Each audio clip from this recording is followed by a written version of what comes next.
Before we start, I just want to say there will be spoilers in this review, but if you do enjoy the video, guys, leave it a like. Maybe I'll do more, maybe I won't. Who knows? I had to wait a whole week and a half after this game came out to be able to play it, and I was excited. I was really excited. I'd managed to avoid most spoilers as well, except from one, which was from the leak, and it was that, here we go, Joel dies at the start of the game. Like everyone else, I loved Joel. He was a brilliant character. He had some really he had demons. He had these problems with the loss of his daughter. He really struggled, but through Ellie, he almost refound himself, and it was an amazing and emotional story. I absolutely thoroughly enjoyed the original game. So was I upset when he died? Yes, of course I was. And I hated Abby, the character on screen now, for doing it. But this is where my theory, or my opinion should I say, gets different from most people's. I didn't then automatically hate Abby and not want to play as her and had this massive spite, and because I know there was a lot of people who fucking hated Abby, and I get it because I hated her, but she's interesting. And let's face it, if your dad was brutally murdered in cold blood basically, wouldn't you be a bit mad? But I don't want to talk about just that. Lots of people have spoke about the story and give their opinion. My opinion is this: the story is incredible. I loved it from start to finish. It was very conflicting, it was interesting, and it was brutal as hell, but I enjoyed it.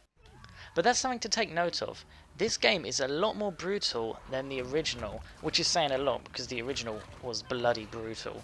But in this one, there's people going to be begging you for mercy, and it's very conflicting as you play both sides of the story. The people you're killing, you then later on see them and their personalities. It's more...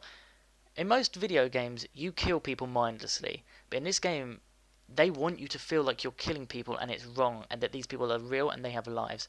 And I love that about this game. They make it brutal, but they make you feel bad for it. So in this game, you play as two characters. You play half of it as... No, I'd say about 60 to 70% of the game as Ellie, and then you play the other 30 to 40% as Abby. They're quite contrasting. They both let vengeance get the better of them, but Abby seems more resentful, and she's more strong and powerful, and she doesn't really care or feel the need to have others helping her all the time.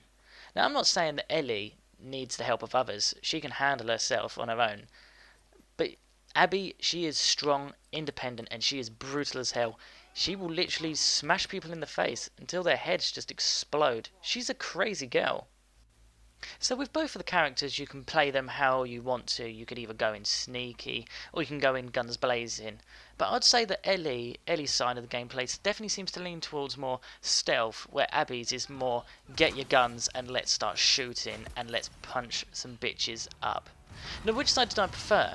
It was interesting because you play most of the start of the game as Ellie, so it's easier to sort of stealth. You're still learning the game, you're getting used to it. But then when I got to Abby, I was ready then to start doing some shooting. I wouldn't say it's Call of Duty or another game like that where you are just constant shooting, action, but it's a lot more, fight your way across rather than sneak your way across.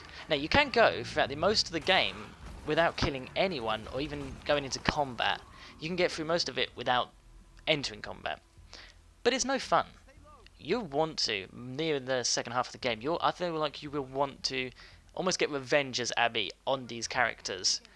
But I mean, as I said, it's down to the individual. My playstyle though, I like to go in aggressive with Abby, and I like blowing people up with the pipe bombs. That's one of my favourite things to do. So, there's lots of killing in the game. So what's the weapons like?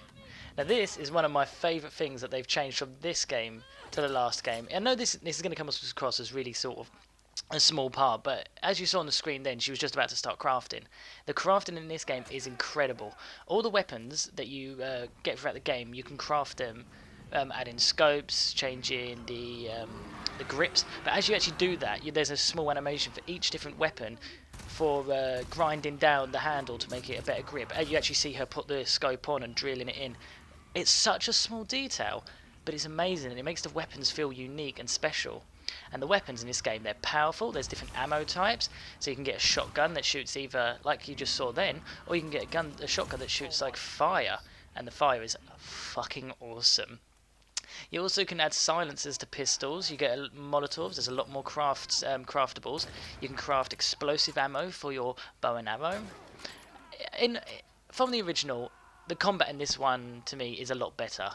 It is a more brutal, and this is one of my favourite things to do. Grab someone, take them hostage, and there's dialogue in between them. There'll be dialogue between this character, the next character along. As you see here, kaboom, done. It's one of my favourite things to do. It's disgusting. It makes you kind of feel bad. It's fun, so you know, who cares? Now I want to talk about the zombies, or the infected in this game. It is terrifying. It's so much scarier than the original. I don't know what they did different. I don't know if it's the graphics, the visuals, the noise. The sound is incredible. It's terrifying though. But that brings me on to my next point. The visuals. I have never seen a more gorgeous game. And honestly, the end of the world has never looked so appealing. A weird thing to say, I guess, in the times we live in now. But it's honestly just stunning. The amount of time I spent just looking at the animations and just... I don't often do this in a video game. It's just stop and just look. Just look at what's around. Because it's close to, almost scarily close to real life. It makes me sort of excited to see what the PS5 is going to bring. So what I've said so far is I really like this game. I don't know if you can tell, but I'd say this is one of my favourite games I've ever played.